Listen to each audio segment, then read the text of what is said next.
अजीज़ दोस्तों, अस्सलाम वालेकुम, नमस्ते, सत श्री अकाल, गुड आफ्टरनून। प्रोग्राम आरिफ की भाषा में आप सबका स्वागत है। आज जो मेन मुद्दा है वो रिवाइवल ऑफ ऑटोमन एम्पायर है। बहुत ज़रूरी इशू है, उस पर मैं आपकी तवज्जो चाहूँगा। लेकिन उससे पहले एक और बहुत ज़रूरी एक इशू है जिस पे मैं आपको बताना चाहूँगा। देखें, अभी एक किताब GCSE में पढ़ाई जाती है इधर यूके में, जिसमें रिलीजियस स्टडीज़ के बारे में बताया है। तो उसमें मुख्तलिफ रिलीजन्स के थ्योरी अबाउट टेररिज्म और वायोलेंस के बारे में। तो आप जान के हैरान होंगे कि इसमें यह कहा गया है कि हिंदुइज़्म के बारे में और सिखिज़्म के बारे में, इन दो मज़हब के बारे में ये कहा गया है कि ये प्रमोट करते हैं टेररिज्म को और वायोलेंस को, और अपने धर्म के उसके लिए ये बहुत ज़्यादा एक्सटेंसिवली प्रमोट करते हैं वायोलेंस को और टेररिज्म को। जबकि मुसलमान के बारे में ये कहा है कि मुसलमान जंग तो बेशक करता है लेकिन वो टेररिज्म को कंडेम करता है। और ये किताब 4 साल से पढ़ाई जा रही थी इधर GCSE लेवल पे। और बदकिस्मती देखें, हमारे यहाँ पे कितने इंडियन रहते हैं, कितने सिख हैं, कितने हिंदू हैं इस यूके में। इनके बच्चे भी स्कूलों में जाते हैं, लेकिन हैरत की बात है कि कभी किसी ने इस पे कोई एतराज़ नहीं उठाया। अब जाके कुछ लोगों ने एतराज़ उठाया तो फिर उस किताब को रोका गया है, और ख़बर यही आई है आज कि भाई ये किताब को रोक दिया गया है। लेकिन आप इसकी सीरियसनेस का अंदाज़ा लगाएं कि कितना मजबूत प्रोपेगेंडा है। आप मेरी पिछली कुछ वीडियो कुछ महीनों पहले मैंने इस पे बड़ा जोर दिया था कि हम लोगों का, आम शहरियों का, आम भारतीयों का ये फ़र्ज़ है कि हम अपनी हुकूमत के ऊपर ही डिपेंड ना करें। ये भारत का दिफा करना खाली सरकार का काम नहीं है, ये एक एक हिंदुस्तानी का काम है। लेकिन जो NRI हिंदुस्तानी हैं वो मेजॉरिटी ये कहते हैं कि हमारा काम है नहीं ये, हम क्यों इसमें वो पढ़ें, और ये हम पॉलिटिक्स थोड़ी करते हैं। This is not politics, this is your survival. आप अंदाज़ा करें कि कितना मजबूत प्रोपेगेंडा है इनका। मामूली सी मिसाल ले लें कि अभी यूके में एक आदमी को कन्विक्ट किया गया है, क्रिश्चियन को।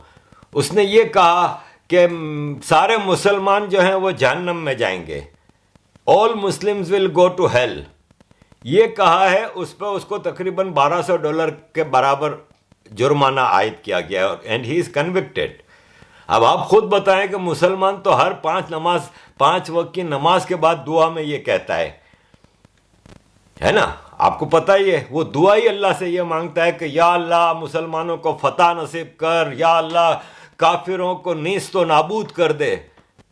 और मुसलमान अपने लिटरेचर में, मदरसों में अपने बच्चों को ये नहीं पढ़ाता क्या कि हर मुसलमान ही सिर्फ जन्नत में जाएगा, बाकी सब जहन्नम में जाएगा। लेकिन आप इनके प्रोपेगेंडे की इंतहा देखें कि कन्विक्ट एक आदमी को किया जाता है जो ये कह रहा है कि सारे मुसलमान जहन्नम में जाएंगे, लेकिन जो एक एक मुसलमान ये बात कह रहा है 24 घंटे, उसको गुनाह नहीं करार दिया जाता। तो यहाँ पे कमज़ोरी है हर NRI को, और इवन इंडिया में रहने वाले हर भारतीय को अपने। देखें, उसमें सेक्युलरिज्म को जो लेके आ जाते हैं ना कि नहीं जी हम सेक्युलर हैं, you remain secular, no problem. It's not defence of Hinduism, it is defence of your country भाई। ये कंट्री की बेस हिंदुइज्म है, ये एक हिंदू मेजॉरिटी कंट्री है। यहाँ पे आपके धर्म का स्टार्ट हुआ है, यहीं के आपका धर्म फलता फूलता है। आप अगर इसका दिफा नहीं करेंगे सिर्फ इसलिए कि सेक्युलरिज्म, तो वो जो बाकी हैं ना सेक्युलरिज्म के ड्रामे करते हैं। देखें, देवबंद के मदरसे की आपको मिसाल दे दूं। देवबंद का मदरसा 2 हिस्सों में तकसीम हुआ 1947 में।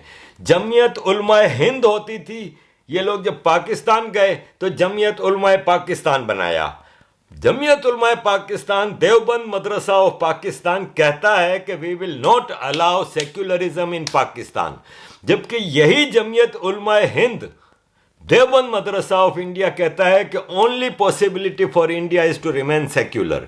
अंदाज़ा लगाएं, अपनी नमाज में, अपनी दुआओं में ये सेक्युलर क्यों नहीं है? फिर उस वक्त ये क्यों दुआ नहीं करते कि या अल्लाह तमाम हिंदुस्तानियों को फतह नसीब कर? उस वक्त तो आप इनकी मस्जिदों में जाकर देख लें, 5 वक्त की नमाज के बाद मुल्ला ये कह रहा होता है कि या अल्लाह कुफार पे मुसलमानों को फतह नसीब कर। आपको अंदाजा करना चाहिए कि इंडिया में बसने वाले मुसलमानों के अलावा बाकी सब इनके लिए कुफार हैं, काफिर हैं, और इनको नीस तो नाबूद कर यानी बर्बाद कर दे, इनको जमीन में गाड़ दे, ये दुआ करते हैं। और आप अपने सेक्युलरिज्म के ड्रामे को लेके चल रहे हैं। देखें, इंडिया में सेक्युलरिज्म ही होना चाहिए, लेकिन ट्रू सेक्युलरिज्म तो आप हिंदू जो है वो सेक्युलरिज्म की पिपोड़ी बजाता रहता है, मुसलमान उसकी तरफ जाता नहीं। आपको इंग्लैंड में ये मिसाल देख लें कि किताब पढ़ाई जा रही है, किस किस्म का इनका प्रोपेगेंडा है। यहाँ के मिनिस्टर कितने हैं हिंदू, की पोजीशन पे हैं हिंदू, कोई इसका ख्याल ही नहीं कर रहा। अब इस इशू पे यहाँ पे एनआरआईज का एक ग्रुप है रीच के नाम से, वो इस पे बड़ा वर्किंग कर रहे हैं, और अब इसको छोड़ा नहीं जाएगा। ये नहीं है कि वो किताब बंद हो गई है तो इसका मतलब अब इशू खत्म हो गया, इसको अंजाम तक पहुंचाना होगा। इस पे लीगल एक्शन भी ले सकते हैं, इस पे हर हिंदुस्तानी को पूछा जाए ब्रिटिश गवर्नमेंट से कि ये किस हिसाब से आप 4 साल से ये किताब पढ़ा रहे हैं इधर। तो प्लीज कम फॉरवर्ड एनआरआईज और हिंदुस्तानियों जहां भी हैं, चाहे आप हिंदुस्तान में हैं कि बाहर रहते हैं, अपने देश का दिफा करें, आप अपने धर्म का दिफा करें। इसका मतलब ये नहीं है कि आपका कंट्री सेक्युलर नहीं रहेगा। अगर इसको आप प्योर ओरिजिनल जेन्युइन सेक्युलर बनाना चाहते हैं तो फिर उसके लिए सबको बराबर करें।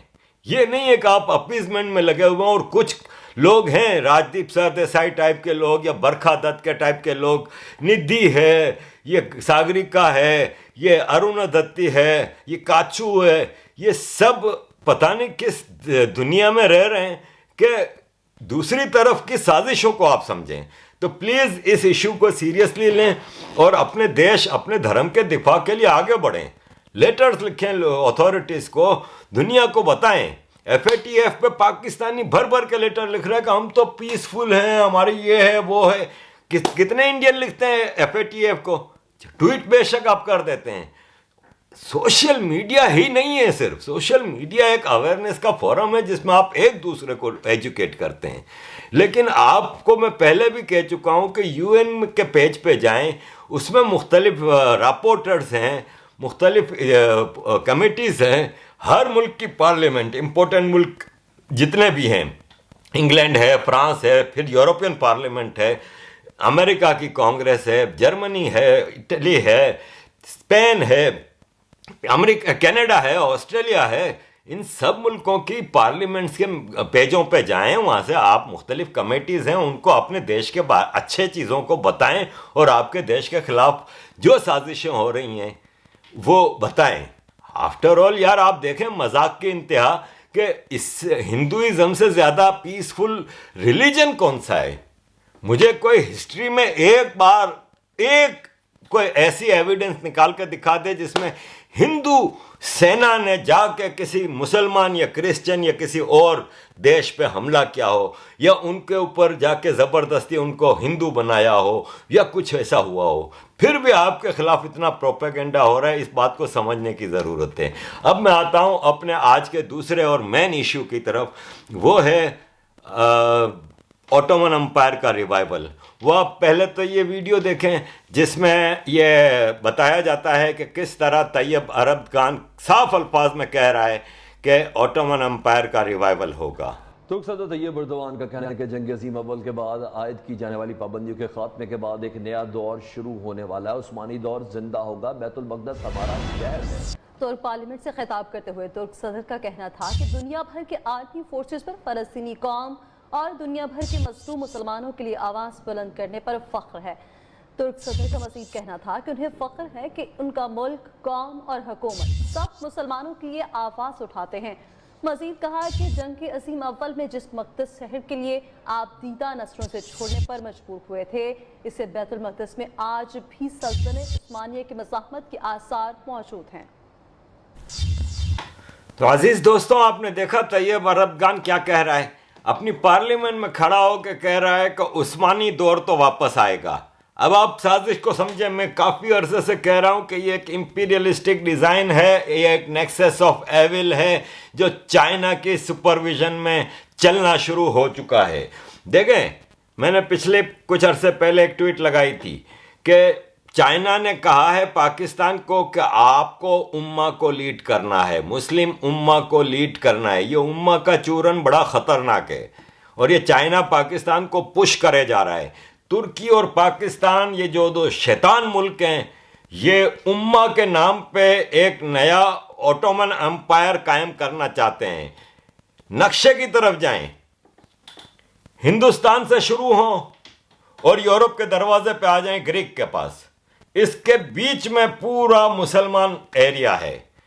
खतरा इनके लिए क्या है? इंडिया। अब इंडिया के ऊपर आते हैं। देखिए, कोई आए बाएं शाएं नहीं कि हदीस है कि नहीं है। हदीस है। नबी पाक ने यह साफ अल्फाज में कहा है कि गजवा हिंद होगी। गजवा उस जंग को कहते हैं जिसमें नबी पाक खुद शामिल होते थे। उन्होंने कहा है कि अगर मेरे मरने के बाद भी हिंदुस्तान पे फतह होगी ना, तो मैं समझ लें कि उस जंग में शामिल होऊंगा। तो उसको आप जंग नहीं कह सकते, उसको आप गजवा कहेंगे। इसीलिए यह गजवा हिंद है। इन्होंने ये मुबारकबाद दी थी अपने पैरोकारों को कि हिंदुस्तान फतह होगा और वहां पे कयामत दुनिया में उस वक्त तक नहीं आएगी जब तक दुनिया हिंदुस्तान का एक एक मंदिर नहीं तोड़ दिया जाएगा, एक एक बुत नहीं तोड़ दिया जाएगा और वहां पे एक एक हिंदू को मुसलमान नहीं कर दिया जाएगा। यह हदीस है मौजूद। हदीसें तो लाखों हैं। इसके ऊपर क्यों जोर है ये सब कॉन्टिनेंट में? पाकिस्तान, बांग्लादेश, इंडिया के मुसलमानों को गजवा हिंद का चूरन बहुत ज़्यादा चटाया जाता है। ये पॉलिटिकल है।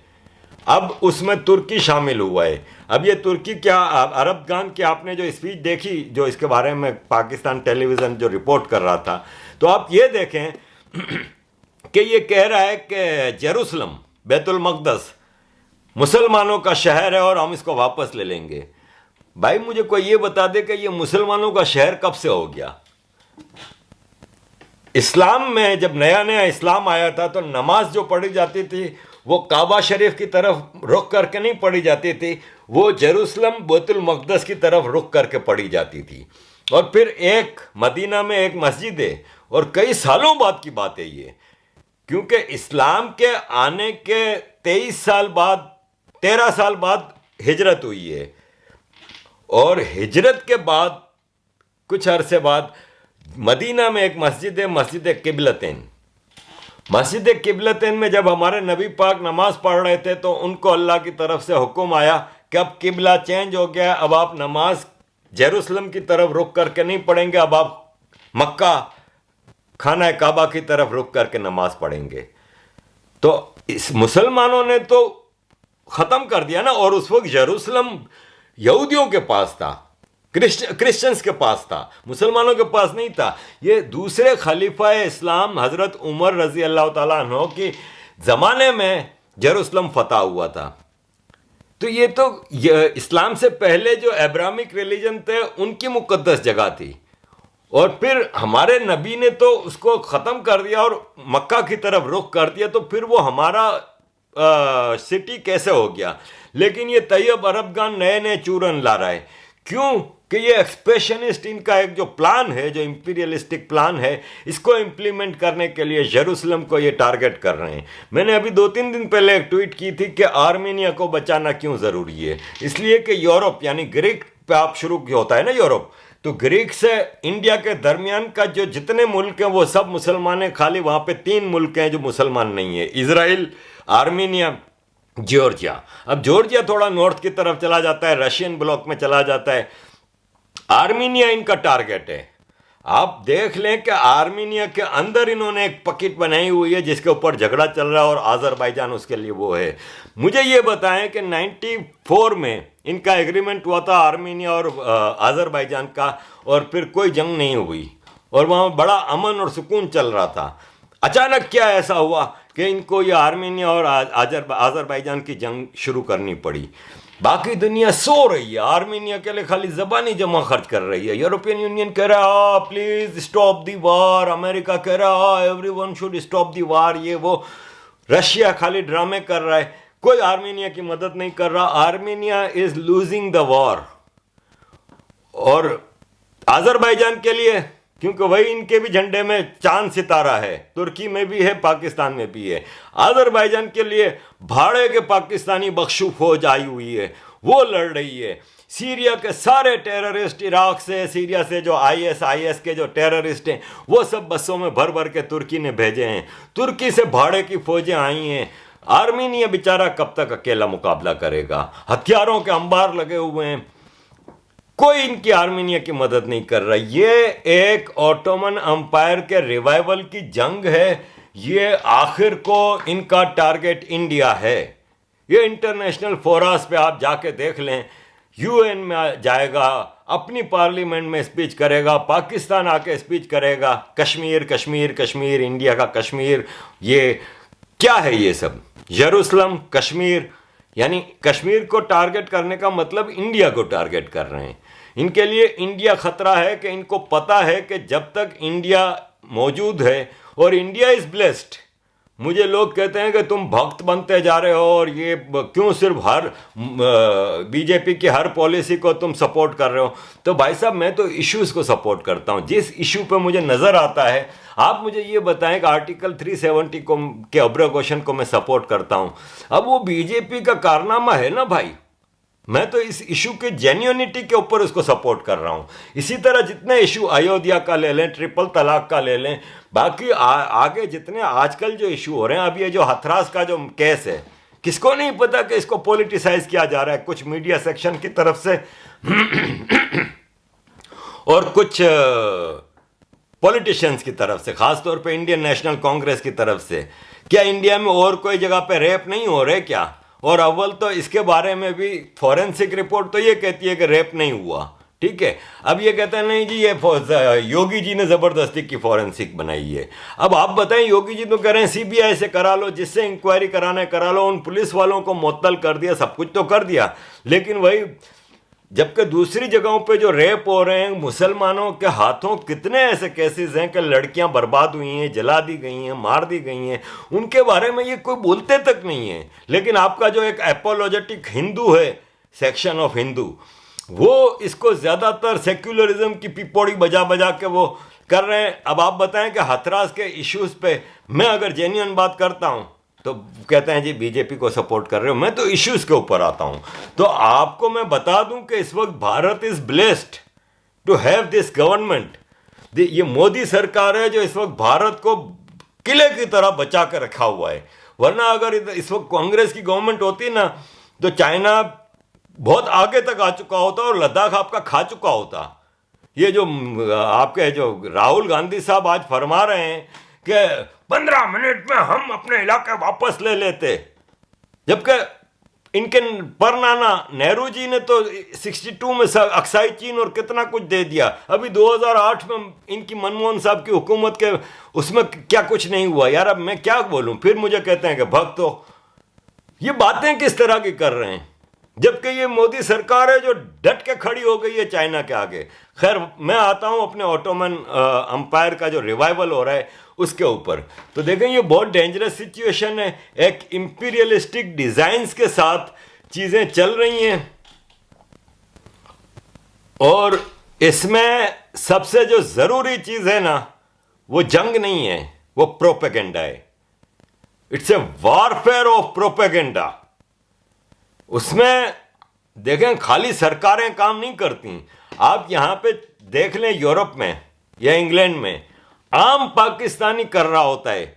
आपके अभी आपने देखा हथरास के ऊपर हिंदुस्तानियों ने मुजाहरा किया, प्रोटेस्ट किया। इधर अमेरिका में, इंग्लैंड में मना है प्रोटेस्ट, तो भी प्रोटेस्ट किया। इतने बहादुर हैं। और किसी इशू पे कभी ये प्रोटेस्ट करने नहीं आएंगे। अपनी ही सरकार के खिलाफ प्रोटेस्ट कर रहे हैं, एक ऐसे इशू के ऊपर जो कि जिसकी इंक्वायरी हो रही है, जिसकी इन्वेस्टिगेशन हो रही है। और सबसे बड़ी बात क्या रेप नहीं होते क्या? अगर ये अव्वल तो इसके बारे में कंफर्म नहीं है, लेकिन फिर भी रेप और नहीं होते क्या? ये एक इशू को क्यों इतना ज्यादा वो किया जा रहा है? क्या दलितों के और किसी मुसलमानों ने रेप नहीं किए? बेशुमार केसेस मौजूद हैं। उस पर ये लोग नहीं बोलेंगे प्रोटेस्ट करने आ गए अमेरिका और इंग्लैंड में। जबकि इनको बोलो कि जी पाकिस्तान ने टेररिज्म की है इंडिया में, पुलवामा अटैक हुआ है, पाकिस्तान हाई कमीशन या एम्बेसी के सामने प्रोटेस्ट करना है, कोई नहीं आएगा। तो चाइना के सामने प्रोटेस्ट करना है, कोई नहीं आएगा। अब अभी जुलाई के महीने में यहाँ पे लंदन में चाइनीस एम्बेसी के सामने प्रोटेस्ट था, क्योंकि चाइना ने लद्दाख में आपके ऊपर हमला करके अब कई भारतीय शहीद कर दिए थे ना। मैं भी गया था उस प्रोटेस्ट में। क्या हुआ था? गिनती के 15-20 इंडियन थे। ज़्यादातर कौन थे? ईरानी थे, क्योंकि ईरान के लोगों को अभी इश्यू था चाइना के साथ। उगर मुसलमान थे, चाइना के जो वो हैं तिब्बतियन थे, 10, 12, 15 हिंदुस्तानी थे। लेकिन ऐसे इशू पे फौरन आ जाते हैं। तो ये प्रोपेगेंडा वार चल रही है। अगर आप इंटरनेशनल फोर्सेस को, इंटरनेशनल कम्युनिटी को, इंटरनेशनल पावर्स को, ऑर्गेनाइजेशंस को, बड़े बड़े थिंक टैंक हैं, पार्लियामेंट्स हैं, उनको अगर आप कन्विंस नहीं करेंगे कि आपके देश के खिलाफ क्या हो रही हैं साजिशें, तो फिर कैसे काम चलेगा? कि वहां पे तो पाकिस्तान, तुर्की, चाइना, इन लोगों की पूरी एक मशीनरी काम कर रही है। सारा अभी ऐलान हो जाए कि भारतीय हाई कमीशन के सामने प्रोटेस्ट करना है, 5,000 पाकिस्तानी खड़ा होगा हाई कमीशन के सामने। This is the difference you have to understand.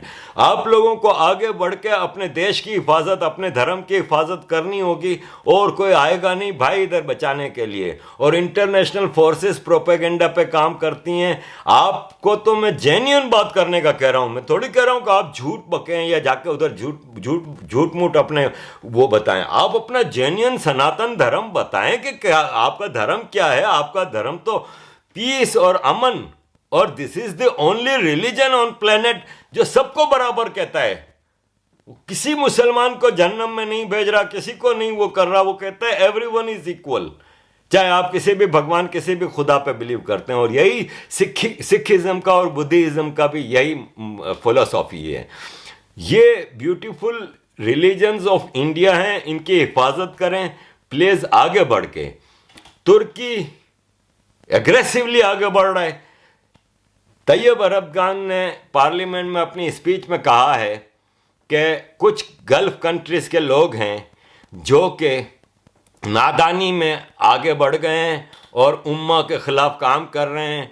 और ये गल्फ के जो कंट्रीज हैं ये ना पहले थे और ना फ्यूचर में होंगे। यानी क्या कह रहा है कि पहले ये ओटोमन एम्पायर के कब्जे में थे, सऊदी अरब, दुबई, अबू धाबी वगैरह। अब ये कह रहा है कि फ्यूचर में भी नहीं होंगे, यानी इनको हड़पने का इनका प्लान है। तो मजाक नहीं है, ठीक है ना। सऊदी अरब ने तो ठाक करके कह दिया कि भाई 1 अक्टूबर से तुर्की के हर सामान का बाइकआउट, हमें कुछ नहीं चाहिए तुर्की से। खैर तुर्की वैसे भी डोनर कबाब के अलावा कुछ नहीं बनाता। तुर्की में 2 चीज़ें बनती हैं, डोनर कबाब और टेररिस्ट। इसके अलावा तुर्की और कुछ नहीं बनाता। तो सऊदी अरब के अपने शावरमा डोनर कबाब से बेहतर होता है। सऊदी अरब और गल्फ स्टेट्स ने तो ये एक काम शुरू किया है, बाइकआउट तुर्की। इंडिया ने बाइकआउट चाइना में एक मुहिम चली थी। कितने इंडियन इसको फॉलो कर रहे हैं भाई, कितने इंडियन। आज की बात है कि आज मुझे इंडिया से एक इंटरव्यू की रिक्वेस्ट आई, सर मैं जूम का वो भेज रही हूँ आपको। मैंने उनको कहा, मैंने कहा कि जूम का आप भेज रही हैं, बाइकआउट चाइना का मैं सबसे बड़ा एडवोकेट हूँ, मैं क्या मुंह दिखाऊंगा। सर प्लीज़ देखें ना। मैंने कहा और कोई रास्ता नहीं है, आपके पास इतने सारे सॉफ्टवेयर हैं, इतनी सारी चीज़ें, नेक्स्ट टाइम हम कर लेंगे प्लीज़। तो ऐसा क्या कयामत आ गई है यार। हम भी तो यही सोशल मीडिया पे सारी मीटिंगें, वेबिनार्स वगैरह करते हैं। तो प्लीज़ सीरियसली अपने देश की हिफाजत करें।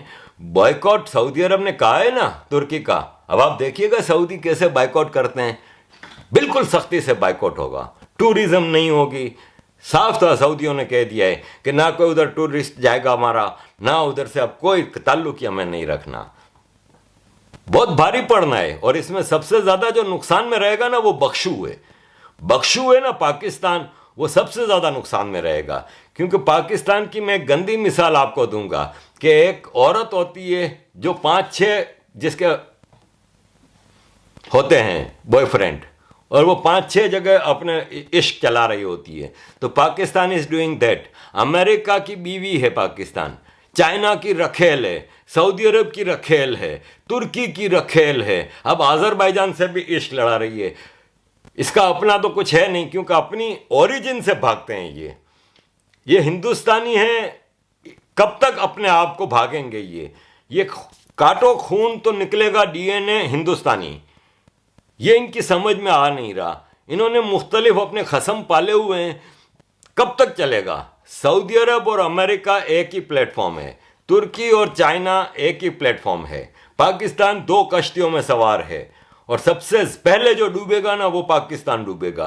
पाकिस्तान की बख्शू फौज के जो जनरल है ना, उन्होंने तो अपने बच्चों को सबको बाहर सेट किया हुआ है, बिजनेस सेट किए हुए हैं, प्रॉपर्टियां खरीदी हुई हैं। इनका क्या है? ठक। पहले अंग्रेज के गुलाम थे, अय्याशियां कर रहे थे, लूट मार, अंग्रेज की फौज के साथ मिल जाके हमले करते थे और माले गनीमत मिलता था, लूट मार करके अपने खानदानों को पालते थे। पाकिस्तान बन गया, पाकिस्तान को लूटना शुरू कर दिया। हिंदुस्तान में टेररिज्म की इन्होंने इंडस्ट्री कायम की। अफगानिस्तान के टेररिज्म की इंडस्ट्री से अमेरिका से लाखों बिलियनों डॉलर इन्होंने कमाए हैं। आगे इन्होंने अपने बिजनेस सारे सेट किए हुए हैं। आसिम बाजवा को ले लें, कियानी को ले लें, मुशर्रफ को ले लें, हराइल शरीफ को ले लें, पाशा को ले लें, ज़हीरुल इस्लाम को ले लें, you name any general, Hamid गुल को ले लें, जितने जनरल हैं, कर्नल हैं, ब्रिगेडियर हैं, सब ने बाहर प्रॉपर्टियां ली हुई हैं, अपनी फैमिलीज को बाहर सेट किया हुआ है, बैठे लूट रहे हैं इस वक्त। और पाकिस्तान टूटना तो है पाकिस्तान ने। अब पाकिस्तान के सर्वाइवल का कोई चांस नहीं कि जिस गंद में अब पाकिस्तान पड़ चुका है, पाकिस्तान का खात्मा तो है। कब है ये अब भारत डिसाइड करेगा, क्योंकि भारत, ये नहीं है कि भारत की सरकार को पता नहीं है। भारत की सरकार सब चीज़ों पर नज़र रखे हुए, राइट टाइम पे आई एम श्योर कि भारत विल टेक एक्शन। और जिस दिन भारत ने एक्शन ले लिया उस दिन पीओके और गिलगित बल्तिस्तान भी वापस आ जाएंगे और बलूचिस्तान और सिंधु देश भी आज़ाद हो जाएगा और अफगानिस्तान अपना केपीके ले जाएगा। एंड आई विश कि ये पंजाब सिख वापस ले लेंगे, क्योंकि आफ्टर ऑल ये पंजाब सिखों का है। ये बाजवे, ये चीमे, ये जितने हैं ना, ये सिखों की कास्ट हैं। अपनी असल को भूल रहे हैं ये पंजाबी। ये सिख हैं बेसिकली और हिंदू हैं ये। तो पाकिस्तान का तो सत्यानाश होना ही होना है। इस जंग में आई एम श्योर कि इन शैतानों को बहुत बड़ी शिकस्त होगी। तुर्की का भी बेड़ा गर्क होगा और पाकिस्तान का भी। आपको हिंदुस्तानियों, आपको अपना रोल प्ले करना है इस सब में। प्लीज़ आगे बढ़ें और अपना रोल प्ले करें। सिर्फ प्रोपेगेंडा करना है, कोई टेररिज्म नहीं करनी, कोई मिलिटेंसी नहीं करनी, कोई आर्म्ड स्ट्रगल नहीं करनी, कोई ऐसी चीज़ नहीं करनी है। सिर्फ आप जेन्युइन प्रोपेगेंडा करें। झूठे प्रोपेगेंडा का भी मैं नहीं कह रहा, जेन्युइन अपने देश की बातें बताएं कि आपका देश की परंपरा क्या है, आपके देश की सिविलाइजेशन क्या है। बताएं कि कितना पुरअमन मुल्क है, क्या आपके देश के खिलाफ साजिशें हो रही हैं, और इसमें अपना रोल प्ले करें, अपनी आंखें खोलें कि आपके इर्द गिर्द क्या हो रहा है। अगेन आई एम सेइंग कि इसमें सबसे बड़ा रोल एनआरआईज का है। एनआरआई, खुदा के वास्ते आप लोगों को इतना ज़बरदस्त मौका मिला हुआ है, बहुत अच्छा सेटल्ड हैं यूरोप में, अमेरिका में। थोड़ा टाइम निकालें, और कुछ नहीं चाहिए, थोड़ा टाइम निकालें। इस प्रोपेगेंडा मुहिम में अपने देश की पॉजिटिवनेस दुनिया के सामने लाएं। Thank you very much. मेरी इस वीडियो को मैं पहली बार अपनी किसी वीडियो के लिए रिक्वेस्ट कर रहा हूं कि जितना ज़्यादा से ज़्यादा इसको शेयर कर सकते हैं, इसको फैला सकते हैं। ये बहुत इंपॉर्टेंट मैसेज है। इस वीडियो में 2 इंपॉर्टेंट मैसेज मैंने दिए हैं। प्लीज़ इसको आगे बढ़ाएं, इस मैसेज को फॉरवर्ड करें ज़्यादा से ज़्यादा। मुझे इसके लिए नहीं है कि मेरे व्यू हों, आप इसको व्हाट्सएप पे चलाएं, जिस तरह भी चलाएं। मैं इसको वो नहीं कर रहा, मैं अपने यूट्यूब के चैनल के हवाले से नहीं कर रहा। मुझे अगर यूट्यूब के चैनल को अपना मटेरियलाइज करना हो और उससे मुझे अगर पैसा कमाना हो ना, तो मैं रोज़ की 3-4 वीडियो बना के रखूं। लेकिन मैं जाता हूं 8 घंटे 10 घंटे अपनी जॉब करके अपनी रोज़ी रोटी कमाता हूं। मुझे इससे यूट्यूब में तो मेरी ज़्यादातर वीडियो मोनेटाइज ही नहीं करता। लेकिन मैं अपना तरीक़ाकार चेंज करने को तैयार नहीं, क्योंकि मेरा काम है मैसेज देना। और अगर मैं पुष्पेंद्रा जी से रोज़ इंटरव्यू लेना शुरू करूं, तारिक भाई, कुछ लोग यही कर रहे हैं ना अपने चैनल को चलाने के लिए। रोज़ तारिक भाई को बिठा दिया है, मेजर गौरव आर्य को बिठा दिया है, लोगों को उस पर कर रहे हैं। मेरी कोशिश होती है कि मैं आप लोगों को मुख्तलिफ इश्यूज़ पे मुख्तलिफ चीज़ें लेके आऊँ। उसके लिए ज़रूरी नहीं होता कि आप बड़े बड़े नामों के पीछे भागें और उससे वो करें।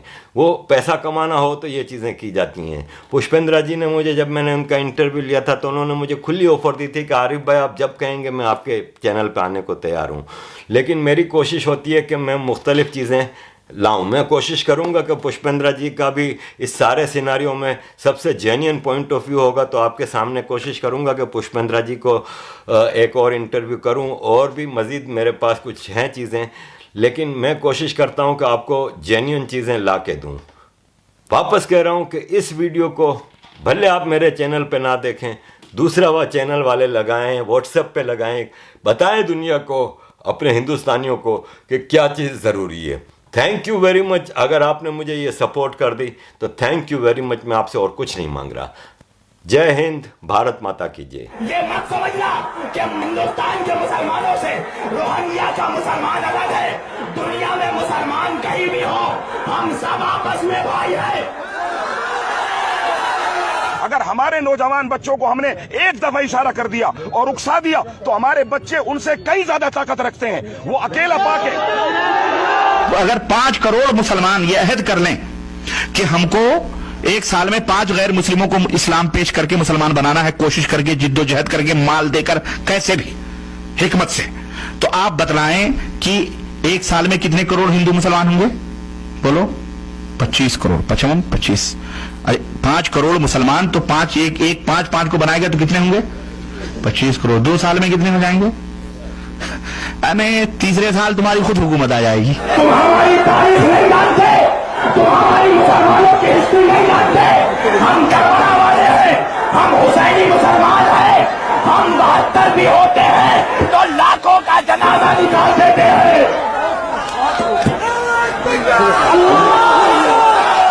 कसम उस रब्बुल आलमीन की, हमारे हाथ में भी हथियार आ सकता है, हम चाहे तो हथियार आ सकता है, हथियार आ सकता है। उजाड़ करेंगे इस बाप को, खत्म कर देंगे इस समाजी को, तमाम को। कैसे पार्लियामेंट, कैसी असेंबली, उस जगह में उस थाने का जाकर के हम घेराव करेंगे और वहाँ पर भी हम फिर हो सकता है फिर हमको मजबूरन कानून को भी हाथ में लेना है। हमारे हिंदू भाई कि इनकी सिर्फ तारीख में नाम रह जाएगा और नक्शे पे जमीन पे कहीं ये देश दुनिया नहीं दिखेगा। विश्व हिंदू परिषद वालों, बजरंग दल वालों, नरेंद्र मोदी सुन ले, ये मुल्क तेरे बाप की जागीर नहीं है, ये बाप की जागीर नहीं है। जितनी तुम्हारी जमीन है उतनी हमारी जमीन है। तुम्हारी औकात नहीं है तो हमसे छीन सको। उन्होंने बिल पास किया है, भारी अक्सरियत से लोकसभा से बिल पास हो गया। पता क्या बिल पास हुआ?